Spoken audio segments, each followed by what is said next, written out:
내 이럴 줄 알았어. 우리 어머니가 이렇게 무능할 줄이야. 정훈아, 내가 널 어떻게 키웠는데 이럴 수가 있니? 어머니, 이제 그만 물러나세요. 우리가 다 알아서 할 테니까요. 안녕하세요. 정혜숙입니다. 68살의 나이에 이런 가슴 아픈 이야기를 전하게 될 줄은 정말 몰랐습니다.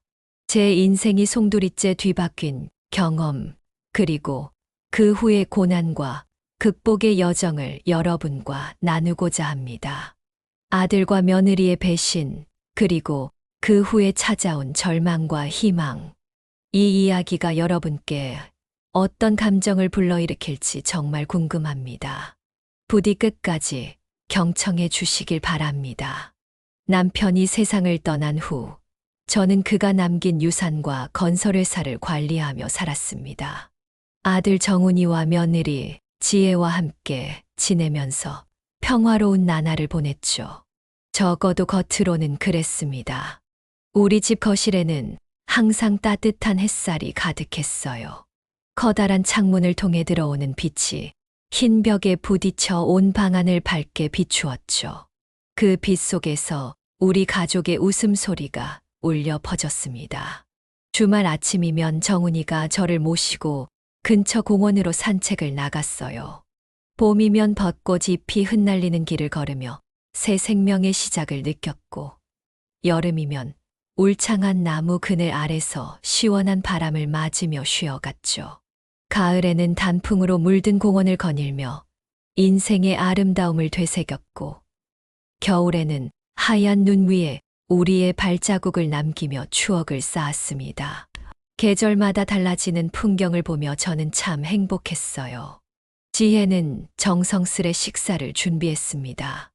아침이면 영양 가득한 죽을, 점심에는 신선한 재료로 만든 샐러드를, 저녁에는 정성 들인 한식 반찬들을 차렸죠. 어머니, 오늘은 제가 특별히 준비한 음식이에요. 맛있게 드세요. 라며 항상 웃는 얼굴로 대해주던 며느리였어요. 식탁에 둘러앉아 오순도순 이야기를 나누던 그 시간들이 얼마나 소중했는지 모릅니다. 정훈이의 회사 이야기, 지혜의 요리 비법, 제가 들려주는 옛날 이야기. 우리는 서로의 일상을 나누며 깊은 유대감을 쌓아갔습니다. 하지만 어느 순간부터 뭔가 이상한 기운이 감돌기 시작했어요. 처음에는 미세한 변화였기에 눈치채지 못했습니다. 지혜가 불쑥 재산 관리 얘기를 꺼냈을 때 저는 그저 며느리의 배려라고만 생각했죠. 그때는 몰랐습니다. 그 작은 변화가 제 인생을 뒤흔들 폭풍의 시작이 될 줄은요. 회사에서도 변화가 느껴지기 시작했어요. 제가 30년 넘게 일구어온 건설회사였지만 어느 순간부터 저는 그곳에서 이방인이 된 것 같았습니다.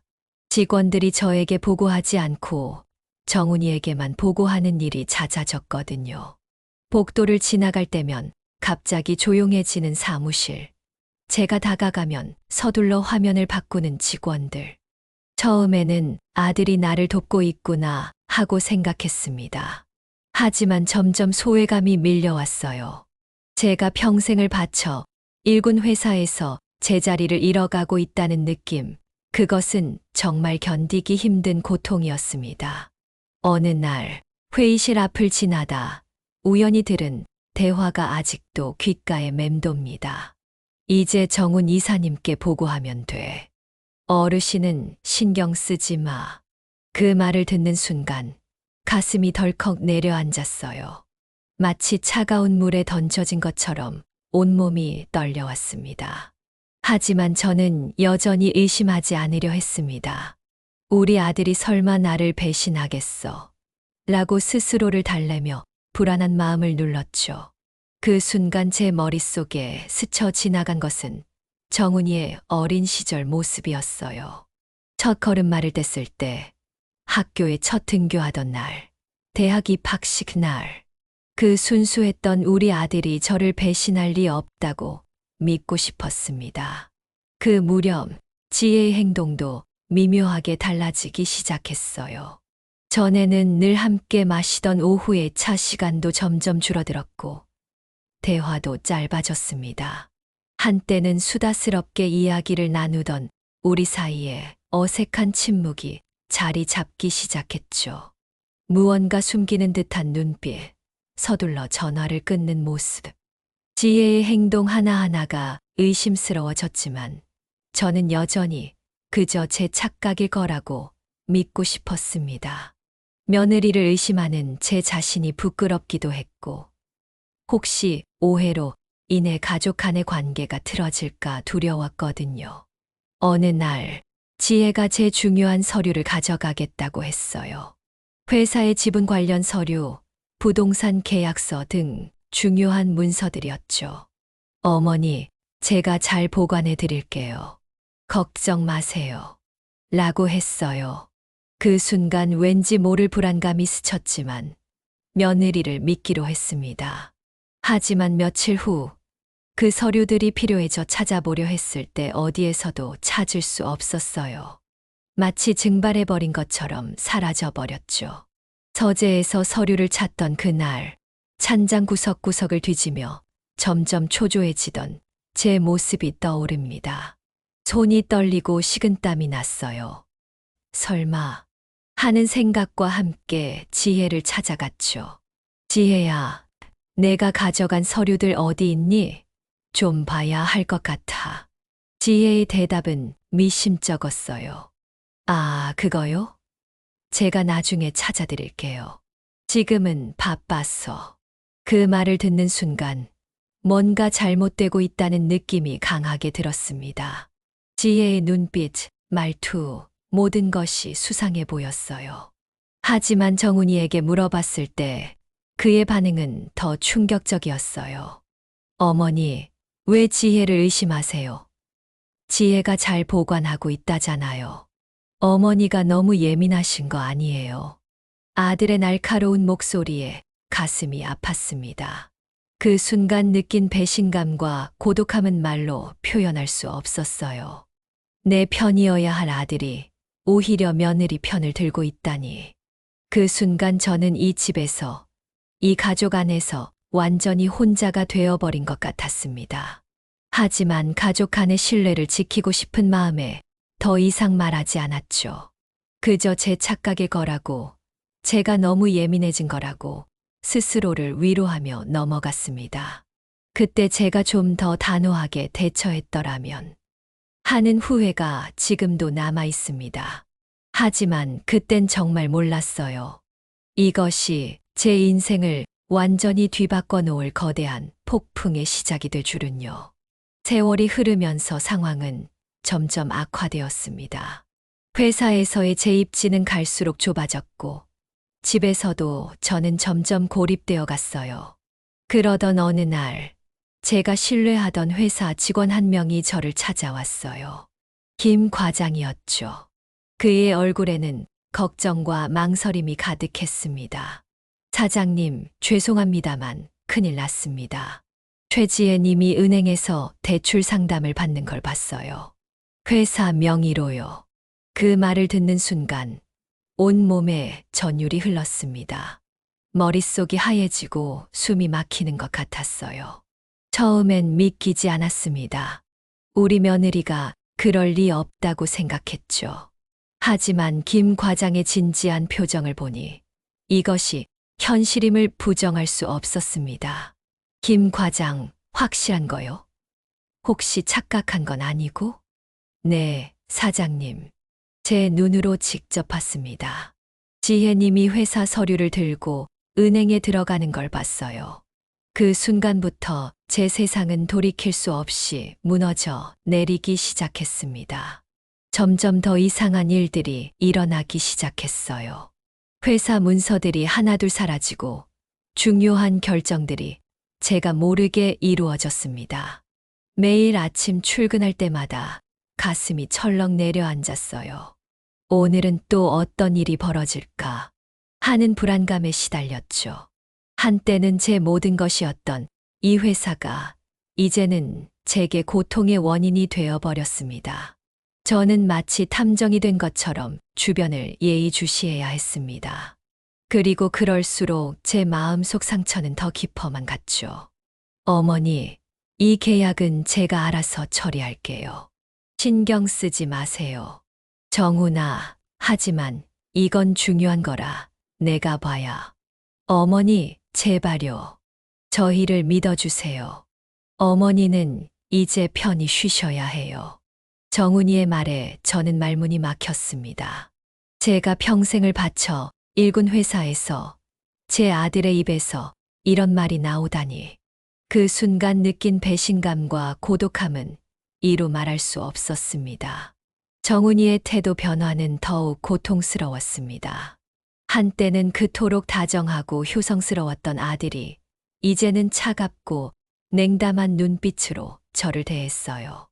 어느 날 저녁 용기를 내어 정훈이에게 물었습니다. 아들아, 요즘 회사가 어떻게 돌아가는지 좀 설명해 줄 수 있니?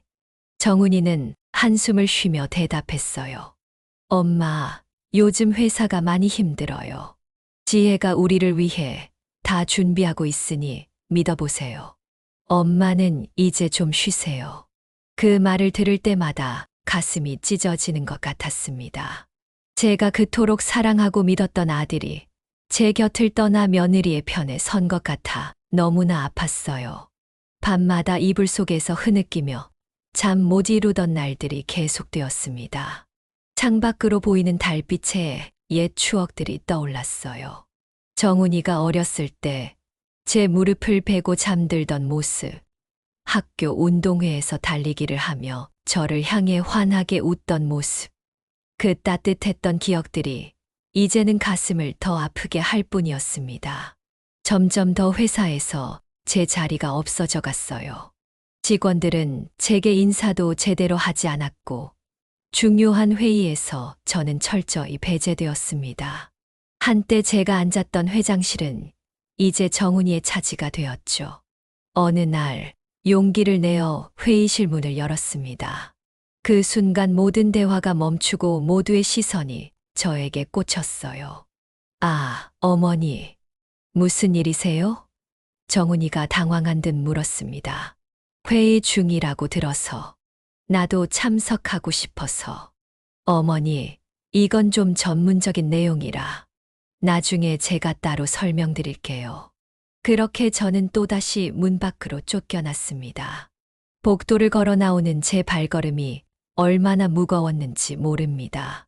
집에서도 마찬가지였어요. 식사 시간은 어색하기 그지없었고 대화는 점점 줄어들었습니다. 지혜는 더 이상 제게 음식을 권하지 않았고 정훈이는 주말 산책을 핑계로 피해 다녔어요. 한때 웃음소리로 가득했던 집안이 이제는 무거운 침묵만 감돌았습니다. 저는 마치 보이지 않는 사람이 된 것 같았어요. 가족들 사이에 있으면서도 혼자라는 느낌, 그 고독감은 정말 견디기 힘들었습니다. 고독감과 무력감이 저를 갉아먹기 시작했습니다. 매일 밤 남편의 사진을 보며 눈물 흘리던 그 시간들.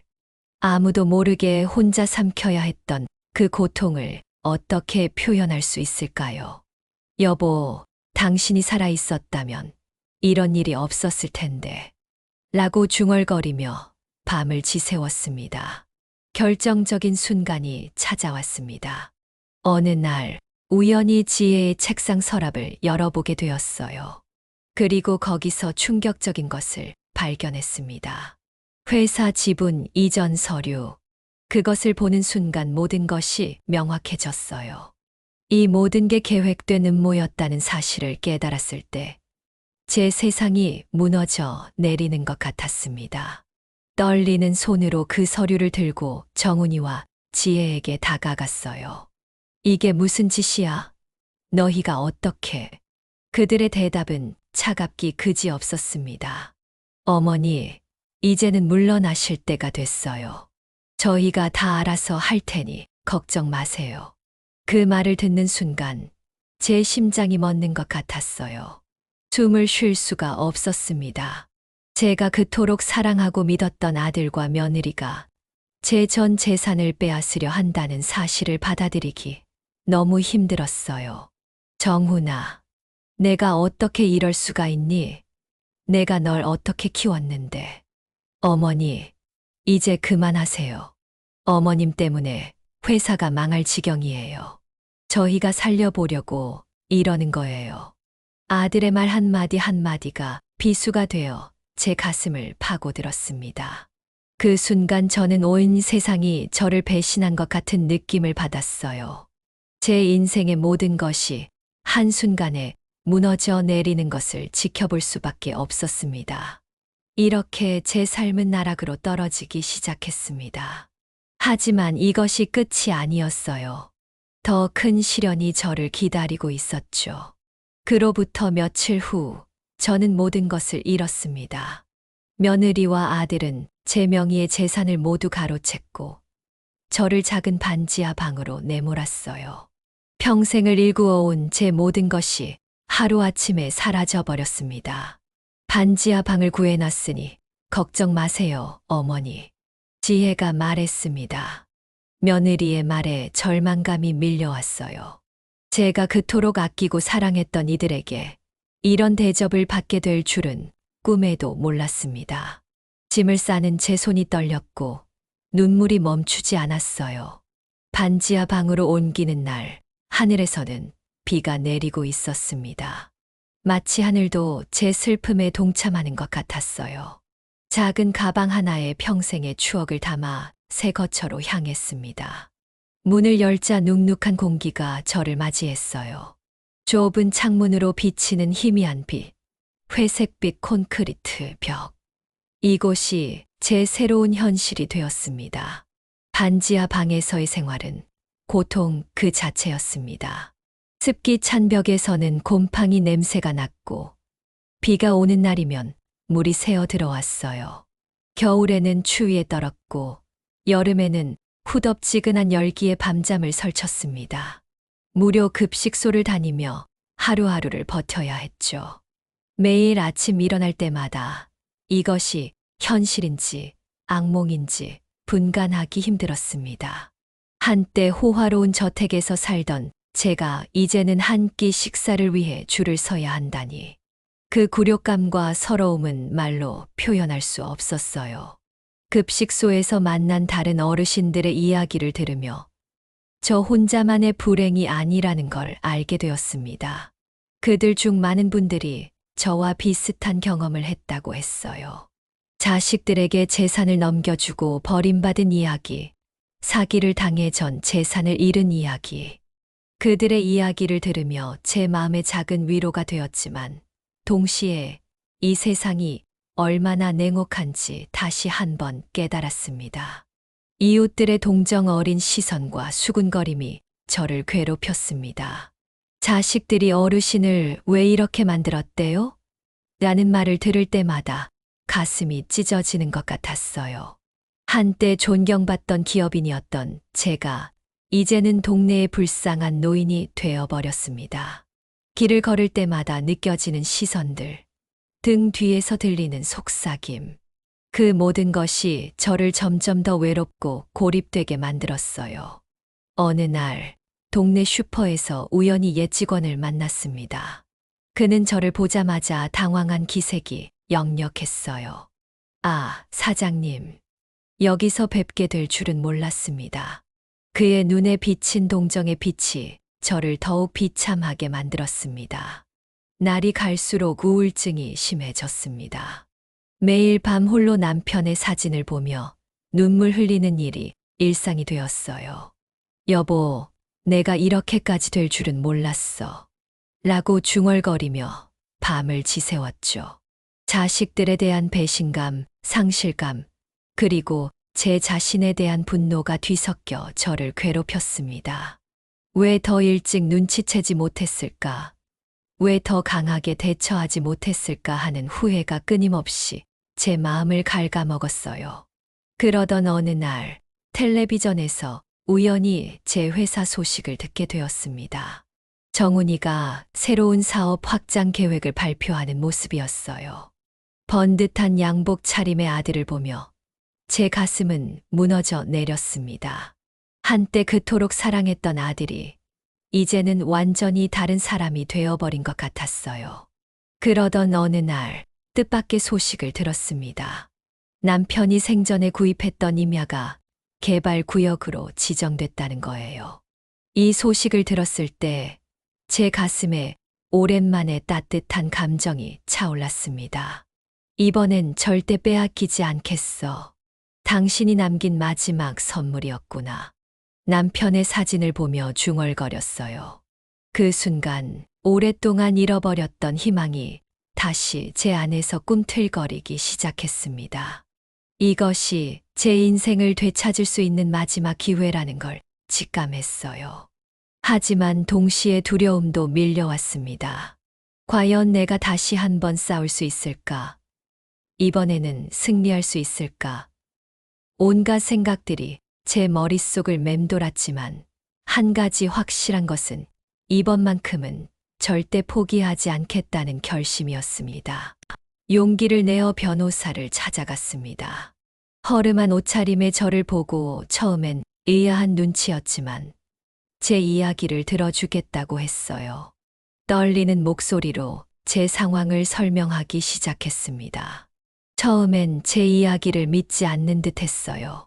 하지만 제가 가진 증거들을 하나씩 보여주자 변호사의 표정이 바뀌기 시작했죠. 서류 위조, 불법 대출, 재산 은닉. 제가 준비한 증거들을 하나씩 확인할수록 변호사의 눈빛이 달라졌습니다. 정말 가족이 이런 짓을 했다니. 믿기 힘들군요. 하지만 걱정 마세요. 우리가 반드시 정의를 바로 세울 겁니다. 변호사의 말에 힘을 얻어 저는 며느리와 아들의 범죄를 밝혀내기 위한 긴 여정을 시작했습니다. 그 과정은 결코 쉽지 않았어요. 매일 밤 잠들기 전 제가 과연 옳은 일을 하고 있는 건지 고민했습니다. 하지만 그들의 행동을 용서할 수 없었기에 끝까지 가기로 결심했어요. 도장 위조, 회사 자금 횡령, 재산 편취. 하나씩 증거를 모으는 과정은 고통스러웠습니다. 제가 그토록 사랑했던 이들의 배신을 다시 한번 마주해야 했으니까요. 회사 직원들의 증언, 은행 거래 내역, 위조된 서류들. 모든 것이 하나둘씩 드러나기 시작했습니다. 그 과정에서 제 마음은 천갈래 만갈래 찢어지는 것 같았어요. 어머니, 왜 이러세요? 우리가 잘못한 게 뭐가 있다고. 정훈이의 항변이 귓가에 맴돌았지만 이제는 물러설 수 없었습니다. 드디어 재판 당일 법정에 들어섰을 때 그 긴장감을 잊을 수 없습니다. 피고인석에 앉아있는 정훈이와 지혜를 바라보는 순간 제 가슴이 무너져 내리는 것 같았어요. 검사가 말했습니다. 피고인들은 어머님의 신뢰를 악용해 모든 재산을 불법적으로 빼앗았습니다. 이는 단순한 민사 문제가 아닌 중대한 형사 범죄입니다. 그 순간 법정이 술렁였고 저는 고개를 숙인 채 눈물을 참아야 했습니다. 한때 가족이었던 이들과 이렇게 법정에서 마주하게 될 줄은 꿈에도 몰랐으니까요. 재판이 진행될수록 정훈이와 지혜의 범죄가 낱낱이 밝혀졌습니다. 그들의 얼굴에서 가면이 벗겨지는 걸 보는 건 고통스러웠지만 동시에 해방감도 느꼈어요. 정훈이가 울먹이며 말했습니다. 어머니, 정말 죄송합니다. 저희가 잘못했어요. 지혜도 무릎을 꿇고 용서를 빌었습니다. 어머님, 용서해 주세요. 다시는 이런 일이 없을 거예요. 하지만 저는 그들의 눈물에 흔들리지 않았습니다. 너희가 나를 이렇게 만든 걸 무엇으로 갚을 수 있겠니? 그들의 모습을 보며 제 마음 한구석에서는 여전히 그들을 사랑하는 마음이 있다는 걸 깨달았습니다. 하지만 동시에 그들을 용서할 수 없다는 것도 알았어요. 마침내 판결이 내려졌습니다. 정훈이와 지혜는 징역형을 선고받았고 저는 모든 재산을 되찾게 되었어요.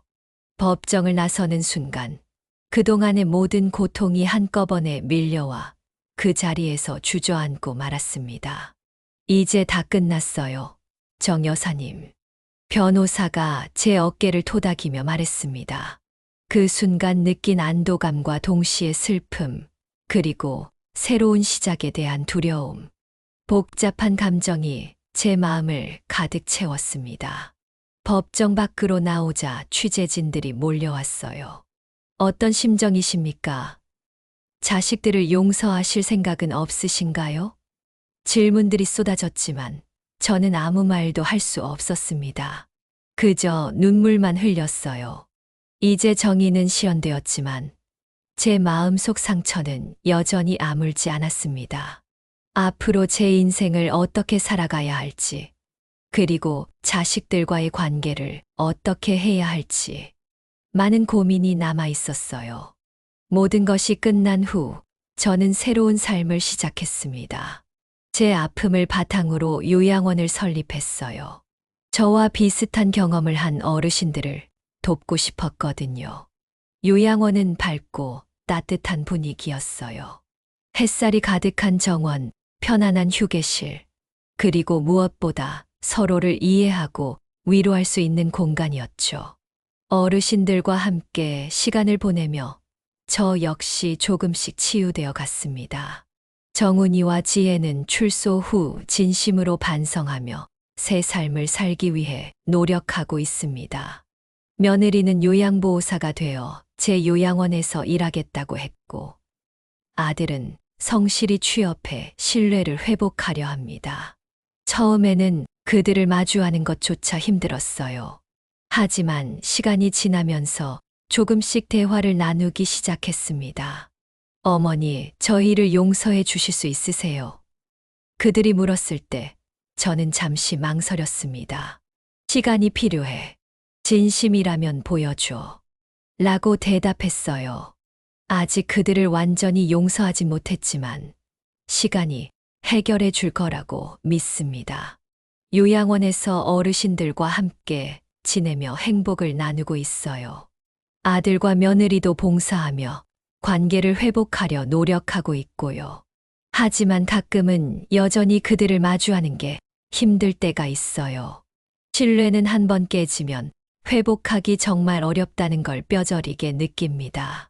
밤에 홀로 남으면 여전히 그때의 기억들이 떠올라 가슴이 아플 때가 있어요. 그래도 이제는 앞을 보며 살아갑니다. 제 경험을 통해 다른 이들에게 도움을 줄 수 있다는 사실이 저에게 큰 위안이 되고 있어요. 요양원에서 만난 어르신들의 미소를 볼 때면 제가 올바른 선택을 했다는 확신이 듭니다. 여러분은 어떻게 생각하세요? 제가 한 선택들이 옳았을까요? 아니면 달리 했어야 했을까요? 여러분이라면 이런 상황에서 어떻게 하셨을지 정말 궁금합니다. 가족 간의 배신, 용서와 화해. 이런 복잡한 문제에 대해 여러분의 의견을 꼭 들어보고 싶어요. 제 사연을 끝까지 들어주셔서 정말 감사합니다. 여러분의 조언을 기다리고 있겠습니다. 혹시 비슷한 경험을 하신 분이 계시다면 어떻게 극복하셨는지 알려주세요. 그리고 자식들과의 관계 회복에 대해서도 조언 부탁드립니다. 여러분의 의견 하나하나가 저에게는 큰 힘이 될 거예요. 다시 한번 감사드립니다.